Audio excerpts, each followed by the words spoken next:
Welcome in, I'm Brady, the offseason GM, and this is your channel for everything NFL offseason. So we're going to get right back into it. These are going to be the next 5 breakout stars of the NFC. Let's get right to it. My criteria is fairly simple. There's 3 parts to it. Really, we're looking at the overall talent of each player. What are some of the things that they can get better at? How good are they right now? And do we project them to get better? The second is the consistency. How inconsistent were they?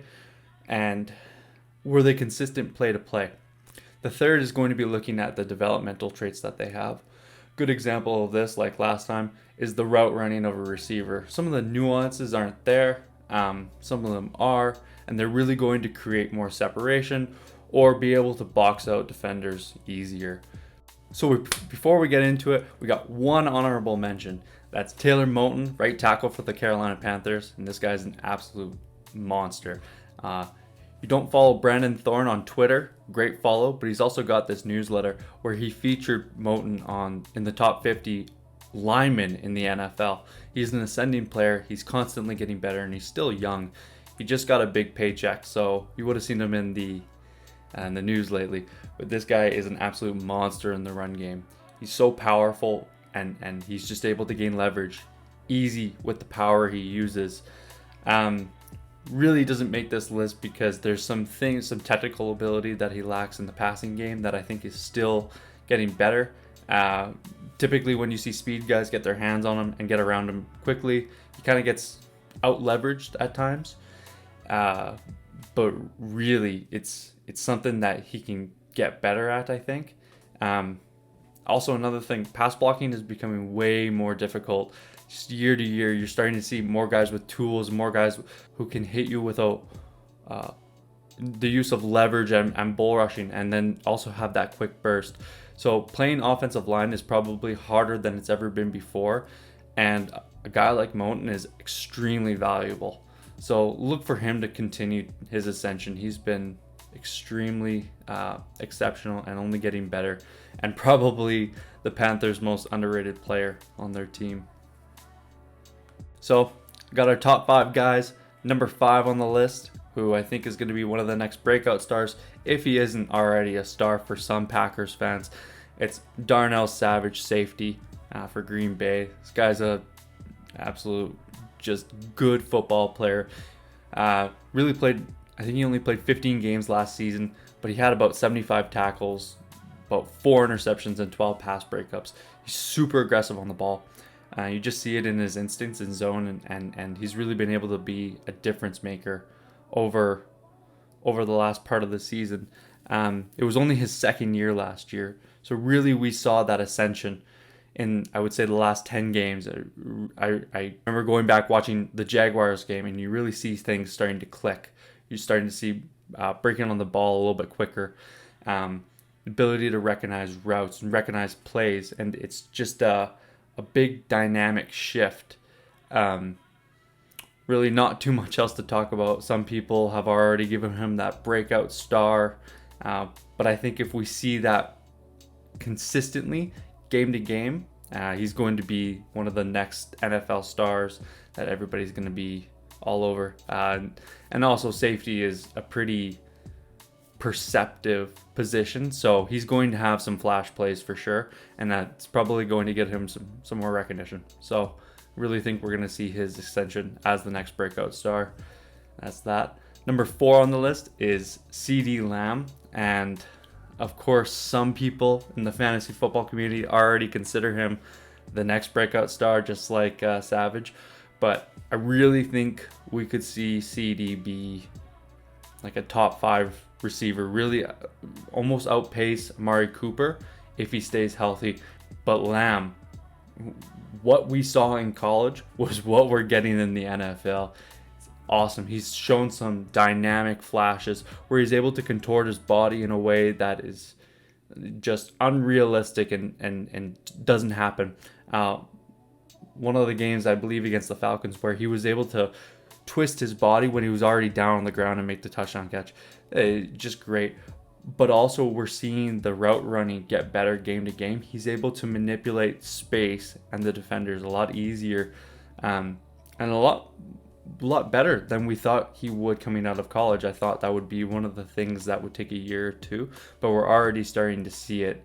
And I think it's because he's extremely sudden and he's got this fluidness to him where it's just natural to him. It comes easy. He doesn't even need to think about it. Really, there isn't much keeping him out of being a superstar other than the overall targets. About over 90% of his reps were from the slot. So if we see the team start to move on from Gallup and we see CeeDee Lamb play more on the outside, I guess the only question will be is if he can deal with the press. Some weeks. But the reality is he's already shown at college he can beat press. He did it fairly effectively. He's got a few release packages, quickness, 1-2 step. He's also good with his hands. Overall, hoping to see a little more run after catch and tackle breaking. He only had about 312 yards last year. I think it's largely because of the medium and deep targets that he had. He wasn't able to break as many tackles because there was already a guy on him. So look for him to really improve his just general awareness, which I think will take his game to the next step. He's already got all the natural talent to catch the ball. Dynamic route runner, only getting better with the nuances and creating space basically. And then if we just see a little more run after catch, he's definitely going to be considered the next superstar. Wearing that 88 jersey. Anyway, number 3 on the list is Marcus Davenport, edge rusher for the New Orleans Saints. This guy's probably one of my bold takes, really because he's been so inconsistent year to year, but also because of the injuries. He just has not been able to stay on the field. He only played 11 games this last year, but really, it's the high-end flashes I'm banking on. And also in 2019, he had a Liz Frank injury, which is damage to your foot. Basically, I believe it's a small broken bone, and that takes a lot to get back from. I think people really underrate Liz Frank injury. I believe Cam Newton had it, and it completely crippled his ability, his quickness and his movement skills. So we're gonna see 2 years removed from the Liz Frank. I think he'll be fully healthy. It's really the soft tissue injuries and keeping him on the field full time that really we're gonna be looking for. But his development in his career thus far has been really interesting. He was a developmental guy, so there are times he's looked like a weapon, absolutely. But then there are other times where he gets just washed out of the play and just doesn't hold his ground. With just his body, the length, there's definitely something there. Like Brett Koolman says, one of the guys on YouTube you definitely follow, is you need 2 ways to win, and there's about 5 or 6 real tools out there. But he has the length and he has the power to dominate, and he also has a little bit of quickness and explosiveness. He doesn't use his leverage as well as he should, but that quickness that he has along with the bull rush is a dynamic combo, and I think he's only getting better with the use of his hands as well. So if he can build that third move and come up with a better and more effective counter, using inside counter move and an effective stab arm and bull rush, I think we could really see the sack numbers jump up. And while sacks aren't the only way to judge if a guy is going to be successful, he's going to get plenty of one-on-one opportunities, and I really think this is the year that we could see those sack numbers jump up. And he's consistently been able to finish some of these plays more and more when he's been on the field. So really, I think this could be the Saints' next best edge rusher, the next guy, hopefully to stand alongside Cam Jordan and eventually down the road be Cam Jordan's replacement. But for me, I'm banking on this guy to be a superstar. He's just got so much potential. Just the tools and the athleticism in one. If he can stay on the field again, he has a very good chance. Number 2 on the list is Calvin Ridley, receiver for the Atlanta Falcons, and man, this guy is the next version of, I would say, Stephon Diggs, just generating so much separation through route running, but it's also just his intelligence when he's route running. He's able to always attack the defensive back's leverage when they're in zone, and typically when a DB is in zone coverage and they have that advantage in the leverage where they're playing outside shade or inside shade, they're not giving up much separation. But Ridley's quickness and his just burst and subtlety allows him to misdirect where the corner should go and creates more space for him, and you see him starting to dominate more in zone coverage, which was one of the question marks I had when he was coming out of Alabama. He was always a great route runner against man coverage. He always beats his guy. He's got a few crafty little moves, but again, just to be able to beat both zone and man as a route runner is significant. And I think we're going to see a jump to the Stephon Diggs like numbers, especially with Julio Jones going out of the division out of the conference to the Tennessee Titans. Yeah, and the other aspect is his release package is just, it's fun to watch. He's got this quickness, the 1-2 step where he's able to not only beat the cornerback, but he's able to coordinate it with his route, and be a bit more effective, break the leverage, and stack his DB quicker. There's a few instances in one of the last games of the year where really he's able to just quickly break off the route and make the defender look bad. For me, he's an easy bet in fantasy leagues. I'm going to get him everywhere. I expect this guy to be among the league leaders. I expect him to definitely be a top 3 guy and to be a superstar.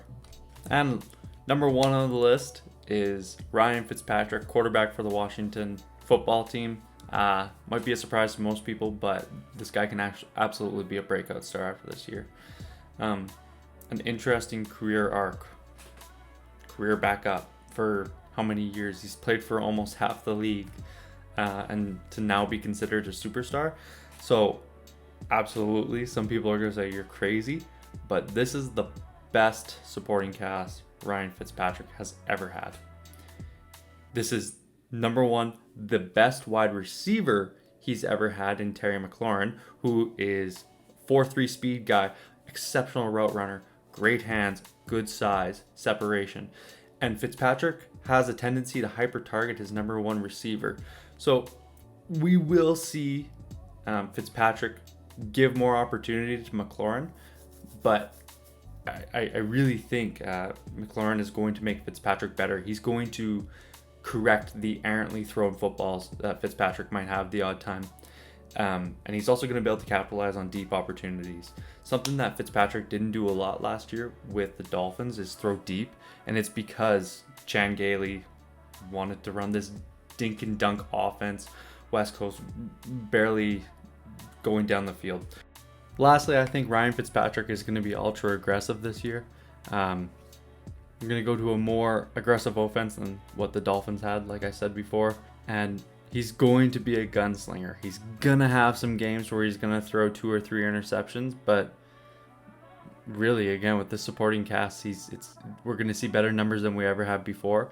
And just with a better team, we're going to see a deeper playoff run even.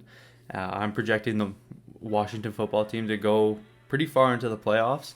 I'm going to be releasing my projections for the full year, all 256 games plus playoffs in August. But I have Washington going pretty far, and I really think that Fitzpatrick can, if he gets hot at the right time, he can definitely take this team further into the playoffs than what I'm projecting. But overall, course of a 17-game season, I think we're going to see some astounding statistics from him and just see some high-level play that we really haven't seen before from Fitzpatrick. So that's that. So there's the 5 guys. Let me know if I missed anybody, and also take a look at my last video. It was the AFC top 5 stars. So let me know. Subscribe below and click like on this video, and I appreciate it.